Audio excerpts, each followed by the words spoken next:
Okay. The Gospel says, I will read it again. Yeah?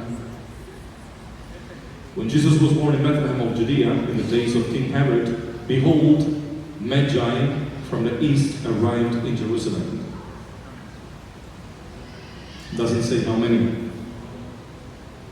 This is a very beautiful gospel, and as some of the gospels we read on Sundays, this is of course partly historical and partly some legend went into it. You know, the people of the East love telling stories.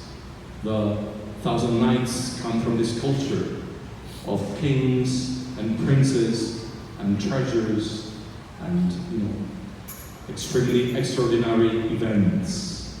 The Gospel is not just a historical book, it is also historical because of course it speaks about the incarnation of the Son of God.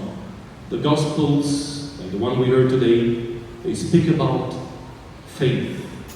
And this is a very important Gospel, conveyed in a very light, pleasant, at times childlike language. And it tells us something of the revelation of God. Today is the Feast of the Revelation. The Orthodox Church, the Eastern Church, celebrates Christmas today. This is the day in which God manifests himself to humankind. The question of this gospel is very serious. Do I know God? Has he revealed himself to me? Is my life a testimony to the fact that God is light? And the Gospel presents a paradigm on how we can approach God in our life. There are three different versions. We start from the least pleasant one. We have Herod, and this is a very historical figure. Herod is being one of the longest reigning kings, monarchs in Israel, in modern Israel at the time of Jesus. He was in charge of the nation for almost 30 years. Now, it's all written in the annals of Rome. He was a man who did very much for the country. He loved beautiful things, so he built plenty of constructions, infrastructures, as we call them today. He built the Temple of Jerusalem, which was a magnificent gift to the nation. But, you know, the man had a real problem. That is why he passed into history as a dictator, as a madman. He was half Idumean and half Jew. So he was not completely Roman, not fully blooded Jew. And he was always insecure. Like all of us have our own insecurity since you were small about something in your life. He had this insecurity. And he became a monarch. And monarchs who are insecure, humanly, tend to wield their power and translate it into dictatorship. So he became a dictator. And the problem with this man was that he was highly, madly, chronically suspicious. He was afraid of everything and everyone around him. Like all dictators, the only way for him to remain in power and to feel secure was to do away with anyone who could be possibly, in his mind, or really a threat. So he killed his wife, then he killed his concubine, then he killed 2 of his children, male children, then he killed most of the servants in the palace, then he killed all his ministers.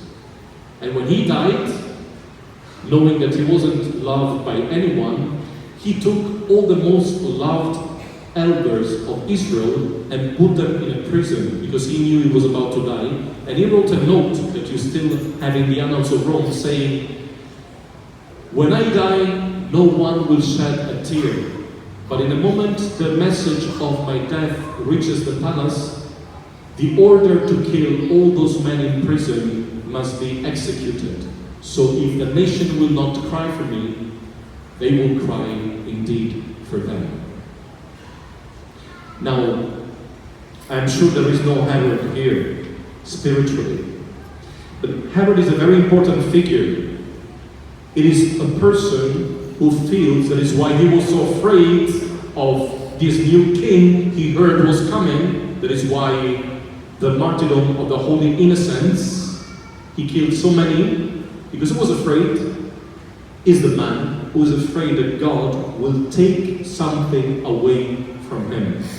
And look, sometimes we have this mentality, and people who didn't come to church today, people who didn't come to church last week, people don't go to church anymore. And this is not about being good or bad, it's just knowing God or not knowing God. Herod had an idea about God, but he didn't know who this God was. He was just afraid that God would come and take away power from him. Herod is that kind of person who feels that God is out there to take away from you some happiness, to take away from you some satisfaction, to take away from you pleasure in life, success. That is why all of us grew up in a sort of semi-pagan mentality in which we feel, we heard, and sometimes we say that everything that is pleasurable in life either makes you fat or is forbidden by the Catholic Church. One of the two.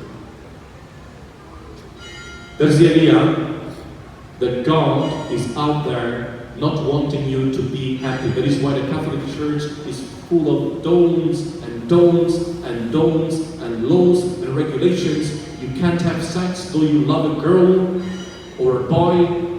You can't be successful in life and work because you have to be aggressive, and if you're too good, people will step over you. You know, that is the idea of Herod.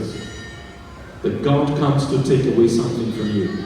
People who feel that way do not know God. Are they bad? No. They may be very good people, very kind, but they don't know the God of revelation. God didn't come to take away anything from you. Nor love, nor money, nor success, nor prestige. And when you think that, be sure you're not thinking of this God. You're thinking of something else. Secondly, there is the paradigm of the scribes and the priests, and perhaps we are all that paradigm. These are people like us today who go to church regularly, who pray regularly, who know very well the Bible and the scriptures, who can even interpret them. Herod asks them, where is the Messiah to be born? And they say, the Messiah is written in the prophet Isaiah, will be born in Bethlehem of Judah. They know the time, they know the place. What is the problem with these people? They know everything about God, they're good people, they're very religious. Do they get out of Jerusalem and go to Bethlehem to check out if what they know is actually happening? They don't. They stay in Jerusalem. And this is an image of people who can be very religious, who can pray, who can go to Mass every Sunday, who can say several Masses on Sunday, and your life doesn't change a bit. You know, these past few days I was blessed. I had some time of rest, and I went through Facebook and Instagram checking, friends' messages and stuff. And so many of us wrote about the last year or the last decade, everything you accomplished. Is it important to have, your targets in life? Of course. And so I've done this and that and this and that. Wonderful. Very few messages, if at all, I found of people saying, my intention was to love Christ more, and I did love Him in His way. My intention was to sacrifice for God more, and I did sacrifice, and I'm so happy. My intention was to let go of this and that vice, and it happened to me. What is the parameter of our life? How does our religious practice translate into life? Does it change us? Last night, I said 6 p.m. Mass. Before going down, just by chance, my eye was caught by my whiteboard. On my whiteboard, last January 6th, 2019, so it's about a year now, just tomorrow will be a year, my whiteboard started with January 6th and 7 and 8, I made a calendar, and on the first day of January 6th, I started from there, I made my 6-month challenge. And on January 6th, I put my weight. I will not tell you what my weight was January 6th. But my intention was, because, I have been blessed to be sent to this parish, but since I came to Magallanes, I became fat, and it's your fault. Okay? So I was trying to lose weight. So January 6th, 2019, I put the weight, and then I put at the end of the calendar the weight I needed to reach to. And yesterday, before coming down to Mass, I jumped on my scale, and lo and behold, the weight is exactly the same as last year. Plus 1 extra kilo. A disaster. And I was asking myself, what about spiritually? What did I ask myself before the Lord? What did I ask the Lord to help me with in this past year? What was the burden, the weight that I had to let go? What about you? Pride. Have you been more kind this past year? Were there people you said, I have to talk to, I have to forgive, I have to go and visit, I have to reconcile with? Were there addictions on the computer that you said I should avoid, and things instead of getting better got worse? In terms of money, in terms of school, have you been cheating this past year and you said you wouldn't do it, and instead of getting better, it seems to get worse? In terms of worldliness, you told yourself, I will spend less, I will buy less, I will go out less, I will spend less money on food. Did it happen? Was it better? Or did it get worse? So it is a serious question. Because I can be saying Mass, you may be coming to Mass, are we good people, bad people? I don't know. It's not a matter of being good or bad. It's a matter of how much this light is transforming my life and your life. And then you have the 3 kings. These are the image of a true religious person. To love God is not easy. And whoever tells you that to love God is just a walk in a park, and it's all easy and fine and beautiful, I envy them. Because my life, my relationship with God is not like that. And I'm very happy it's not. Religion is hard. A relationship, like any relationships, at times is hard, especially with God, whom you cannot touch physically, you cannot see physically. It is a struggle. But the gospel of today says something which is very central in our relationship with God. The Magi who didn't know God go home overjoyed. And the gospel ends by saying that they go home on a different way from the one they came in. Which means the meeting with God changed their life.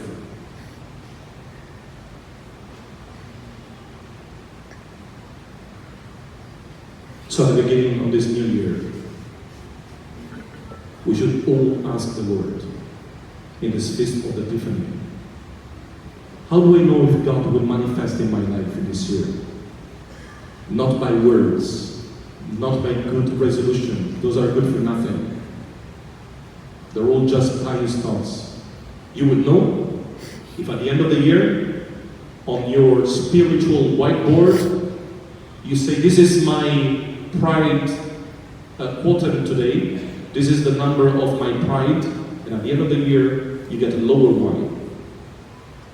This is the number of my anger today, of my impatience today, and at the end of the year, you get less than that. This is the number of my lust, you get a lower one, and so on and so forth. And I repeat, this is not something we can do. This is something we ask the Lord to do for us, because we tried many times.